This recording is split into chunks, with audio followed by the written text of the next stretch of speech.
नमस्कार. शोभाज मराठी चॅनलमध्ये तुमचं स्वागत आहे. स्वामी सेवेत जो हा नियम पाळतो त्याला स्वामी स्वतः जपतात.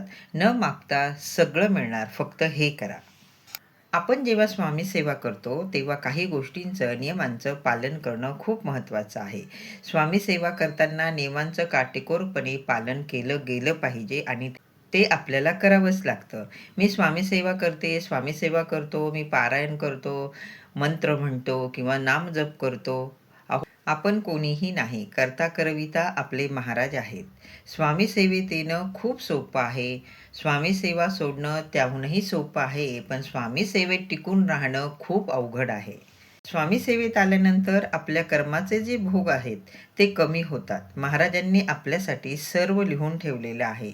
काही महिने किंवा काही दिवस सेवा करायची आणि नंतर सेवा सोडून द्यायची, असं करणं योग्य नाही. आपली एखादी इच्छा असते, ती इच्छा पूर्ण झाली आणि मग नंतर स्वामी सेवा करायची नाही, तर असं करू नका. आपण सेवा करतो. सेवा करताना अनेक अडचणी येतात, अडथळे येतात. तेव्हा ती आपली परीक्षा असते. सेवा केल्याने लगेच सर्व वाईट कर्म कमी होतात असं अजिबात नाही. महाराज म्हणतात, "तुझे भोग आहेत ते तुला भोगावेच लागतील." म्हणून सेवेत सातत्य असणं खूप महत्त्वाचं आहे. सेवेमध्ये सातत्य असावं. भोगाची तीव्रता कमी होणारच. आयुष्यात सुखदुःख चालूच असतात. सुखदुःख येणार आहेत, येत राहतात. पण नित्यसेवा आपल्याला रोज करायची आहे. नित्यसेवा करणं खूप महत्त्वाचं आहे. म्हणून रोज स्वामी चरित्र सारामृताचे 3 अध्याय वाचावे. श्री स्वामी समर्थ या मंत्राच्या 1, 3, 5 जसं तुम्हाला जमेल तसं जप करावा.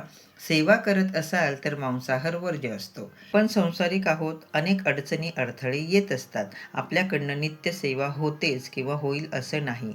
किमान आपण नामजप नक्कीच करू शकतो. आपण महाराजांकडे नेहमीच मागत असतो. सेवा निस्वार्थपणे करून बघा. काहीही न बोलता, काहीही न मागता महाराज नक्कीच तुमची इच्छा पूर्ण केल्याशिवाय राहणार नाही. महाराजांवर विश्वास ठेवा. महाराजांची साथ आयुष्यभर राहील. व्हिडिओ आवडला तर लाईक, शेअर, कमेंट करा. आठवणीने चॅनल सबस्क्राईब करा. धन्यवाद सर्वांना. श्री स्वामी समर्थ.